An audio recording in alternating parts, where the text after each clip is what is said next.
Hi and welcome back to our bite-sized tutorials on income generation for schools.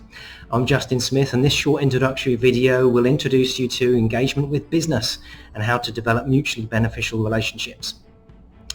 Working with local suppliers and partnering with business can provide useful additional revenue for our schools. Additionally, it can strengthen links and provide spin-offs into areas such as business professionals coming into our school and talking to our children about future careers, mentoring and all sorts of other things. From a financial perspective, there are numerous ways that you could work closer with a supplier or a local business, from tiered sponsorship to adverts and business directories and all sorts. And remember, businesses may have corporate social responsibility expectations and needs to meet as well. But before we look into any of the practical stuff, which I know you're really keen to look at, but we need to set the ground rules first, and we need to understand some very basic concepts. So, first and foremost, clarity and purpose. Schools must be absolutely clear about what they're looking for from this relationship. And this should originate from your income generation plan. If you've had a strategic approach to your fundraising, then you'd have already worked out and mapped out precisely who you need to be talking to and why, what benefit they can bring to your school and support your projects. And you'll need to understand precisely what sort of support you're looking for. Is it financial? Is it expert advice or mentoring for students and that sort of thing? And also, of course, very obviously, what you're offering in return to the business. Secondly, win-win. Now, whilst any partnership should be driven ultimately by what's best for the school and its students, all successful relationships function best if they offer a win-win to all parties. Now, schools can gain access to business mentors, sponsorship, volunteers, and all those sorts of things. And of course, businesses in the meantime are able to forge stronger connections with the school and children, and also potentially to access a talent pool for the future. Some partners may be looking for low-level associations with your school. Many may be motivated altruistically or by their desires to meet corporate social responsibility expectations.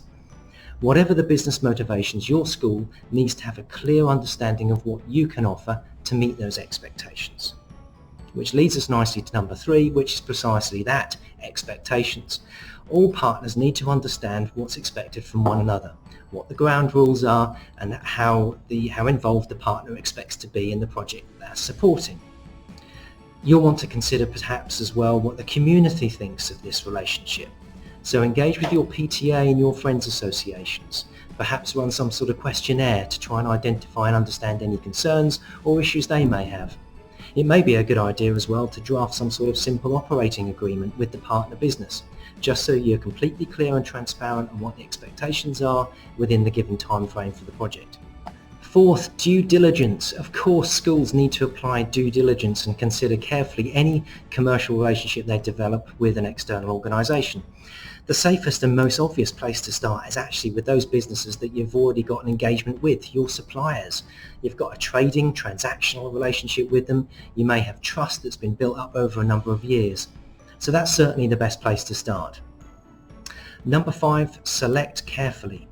You'll need to research for a specific business to meet your needs. For example, school leaders looking for a specific service will have to reach out to a business that has expertise in that area. And you may even want to ask parents to suggest potential partners as well. Much may depend on your geographical location, so being surrounded by a growing high-tech micro businesses, for example, will lead you to different opportunities to those schools that are situated and surrounded in traditional industry heartlands. Some of our needs may be short-term and some will need specific expertise for help with delivery. However, you're probably looking to develop long-term sustainable relationships that can be grown and developed in the future. So make sure your activities develop with the partner and make sure that your culture and your ethos align with one another. Sustainable relationships are more likely if your core brand values align. And finally, acknowledge support. Make sure that those involved receive the publicity that they're promised. Their support can be acknowledged in a variety of ways, of course, from mention on the website to social media, tweets and Facebook and that sort of thing, newsletters, invitations to events, and obviously a sponsorship or a donations board, for example. In our deeper dive session, we're going to look at some of the practical ways that you can explore these relationships with business, from sponsored packages to web directories and a number of other things. Thank you for joining me in this short tutorial. I hope you found it interesting and useful.